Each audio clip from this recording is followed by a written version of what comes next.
Well, I'm so glad that you decided to join us on this journey leading up to Easter. This week, you'll be hearing from 5 different people about 5 different practices or habits that you can develop to help connect you with God. You know, we've been on a journey this year to learn and practice what it looks like to be a follower of Jesus. And there's 3 ways that we can grow to become more like Jesus. First, it's important that we acknowledge the work of the Holy Spirit of God in our lives and allow Him to lead us and to transform us. Secondly, it's important to understand that God uses what is happening in our lives today to develop us. You know, the good things, but especially the difficult trials that we face. You know, so many times we wish our lives away.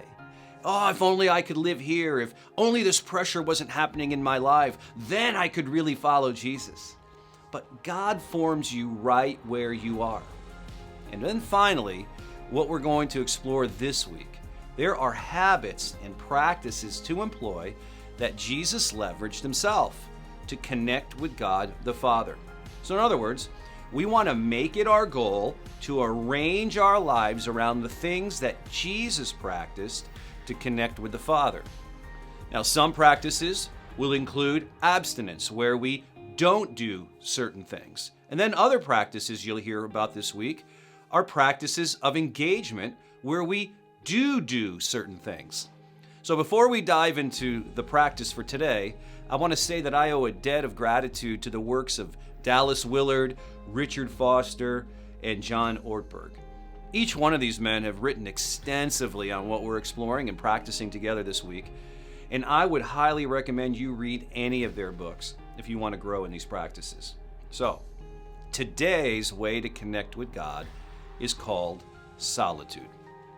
Now, what do you think about when you think about solitude? Maybe you think about the old Snickers bar or Southeast Airline commercials. Want to get away? Solitude is uniquely important in our day because our days are so overscheduled and cluttered. You know, it's been discovered that the unaided mind tends toward chaos, not order. You know, the phones that we carry take the moments that we would be alone, and they carry us away with whatever the next status or notification appears on them. Author Dallas Willard says that in solitude, we purposefully abstain from interaction with other human beings. We close ourselves away, whether that's outdoors or indoors. It's not just rest or refreshment, though that's good. It's choosing to be alone and to dwell on our experience of isolation from other people. Now, if you tend to be a people pleaser, then this practice is for you. I mean, how many times in our life are we pressed to impress, to live up to others' expectations, or to measure ourselves against others? I think that's a very human thing to do. Solitude moves us from that arena and allows us just a few moments to just be. And the result of this is freedom.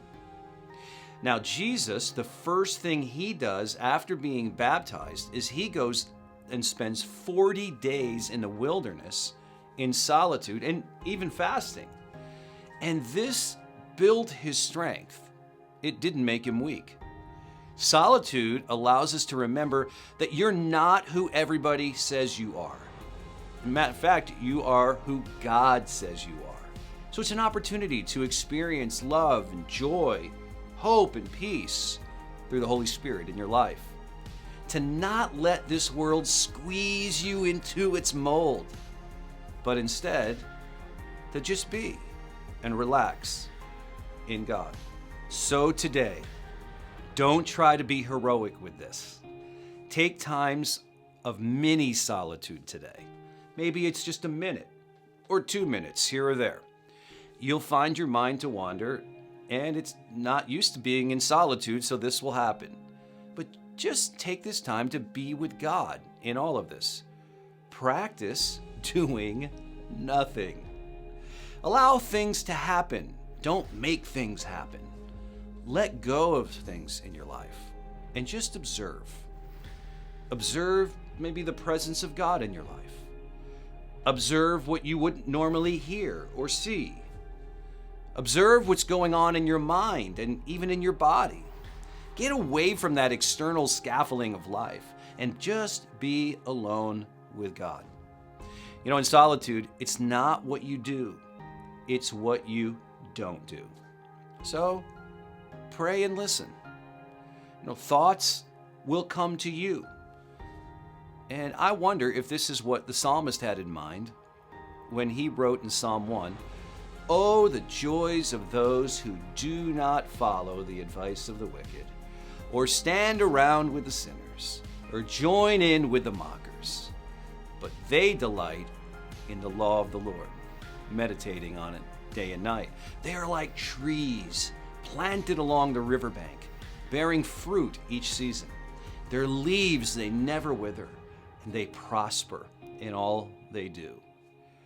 Listen, your mind is going to dwell on something today. Why not spend some time being with and dwelling on God?